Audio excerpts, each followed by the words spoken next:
हमेशा से हम सुनते आए हैं कि राजा दशरथ के 4 पुत्र थे, राम, लक्ष्मण, भरत और शत्रुघ्न। लेकिन कोई और भी था जिसका चरित्र पूरी तरह से भुला दिया गया। वो भी उसी पिता की संतान थी जिनसे प्रभु श्री राम ने जन्म लिया, जिनकी कीर्ति भारत ही नहीं पूरे विश्व में फैली, और उनके साथ उनके भाइयों की भी। वे भगवान के अवतार के रूप में पूजे गए।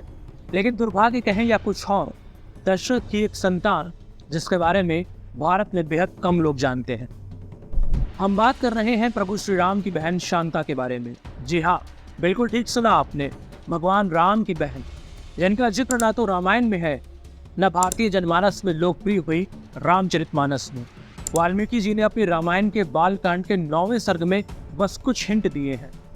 भगवान राम की बहन शांता के बारे में कुछ कथाओं में थोड़े बहुत विवरण मिलते हैं। कहते हैं कि राजा दशरथ ने अपनी पुत्री शांता को अपने मित्र रोमपाद को गोद दे दिया था, जो अंग देश का राजा था और उसकी कोई संतान नहीं थी। रोमपाद ने शांता को अपनी बेटी की तरह पाला। अंग देश में ही एक ऋषि हुआ करते थे, ऋषि श्रृंग यानी श्रृंगी ऋषि। ऋषि विभंडक और उर्वशी नाम की अप्सरा से पैदा हुए ऋषि श्रृंग ने एक बार खेती के लिए राजा रोमपाद से सहायता मांगी, लेकिन राजा की उपेक्षा से उन्हें बेहद दुख पहुंचा और वो अंग देश छोड़कर चले गए। वे देवराज इंद्र के भक्त थे।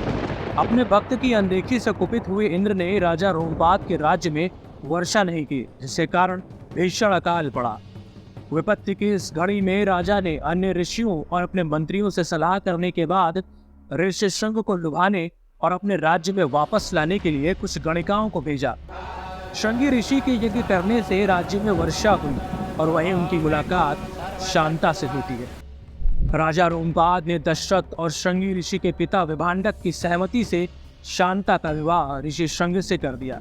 इसकी पुष्टि वाल्मीकि रामायण के कुछ श्लोकों से भी होती है।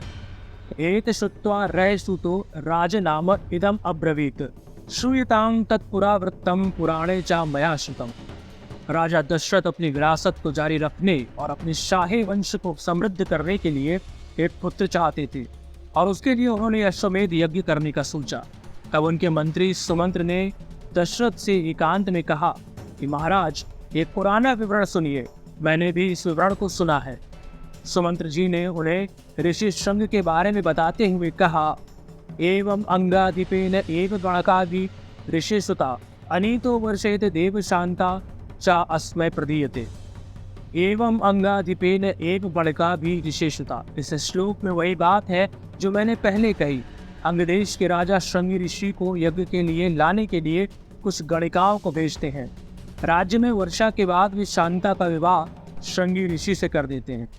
ऋषि श्रृंग तु जमाता पुत्रान तव विधास्यति। ये विवरण बताते हुए सुमंत्र राजा दशरथ को कहते हैं कि इस तरह श्रृंग ऋषि आपके जमाता यानी दामाद हुए और वे ही आपके पुत्रों को सुलभ कराने वाले यज्ञ कर्म का संपादन करेंगे। इसी श्लोक को मुख्य आधार मानकर शांता को भगवान राम की बहन बताया जाता है। कुछ कथाओं में शांता को गोद लेने वाले अंगदेश के राजा रोमपाद और उनकी पत्नी वर्षिणी को दशरथ का संबंधी बताया जाता है। वर्षिणी रानी कौशल्या की बहन और इस नाते से भगवान श्री राम की मौसी थी। उनकी कोई संतान नहीं थी। बताया जाता है कि एक बार यूं ही वर्षिणी ने मजाक में ही शांता को गोद लेने की इच्छा जाहिर की थी, जिसे सुनकर राजा दशरथ ने खुद ही उन्हें अपनी बेटी गोद लेने का वचन दे दिया। अब चूंकि रघुकुल की रीति थी कि प्राण जाए पर वचन न जाए, इसलिए शांता को राजा रोमपाद और उनकी पत्नी को गोद दे दिया गया और वो अंगदेश की राजकुमारी बन गई। हालांकि ये बात कुछ कम जचती है, क्योंकि रामायण के ही कई वर्णनों में, जैसा कि हम सब ने सुना है, उम्र के तीसरे पड़ाव पर पहुंचने पर दशरथ संतान को लेकर चिंतित थे और पुत्र की कामना कर रहे थे। ऐसे में 4 पुत्रों के जन्म से पहले अपनी इकलौती संतान को भला कोई किसी अन्य को क्यों दे देगा। एक और कथा थोड़ी डार्क साइड है। कहते हैं कि जब शांता पैदा हुई थी तब अयोध्या में इतना भीषण अकाल पड़ा कि 12 साल तक धरती फल फूल नहीं पाई। तब राजा दशरथ को यह सलाह दी गई कि इस अकाल का कारण उनकी बेटी शांता है और उसे यहाँ से दूर भेजकर इस समस्या का हल हो सकता है। तब राजा दशरथ ने शांता को रानी कौशल्या की बहन वर्षिणी को दान दे दिया था। बहरहाल रामायण में इनका जिक्र उस तरह से नहीं हुआ जैसे होना चाहिए था। भगवान राम की बहन शांता की ये कथा आपको कैसी लगी, कमेंट बॉक्स में लिखिए। धर्म अध्यात्म से जुड़े तमाम रहस्यों की जानकारी के लिए इस चैनल को अभी सब्सक्राइब करें।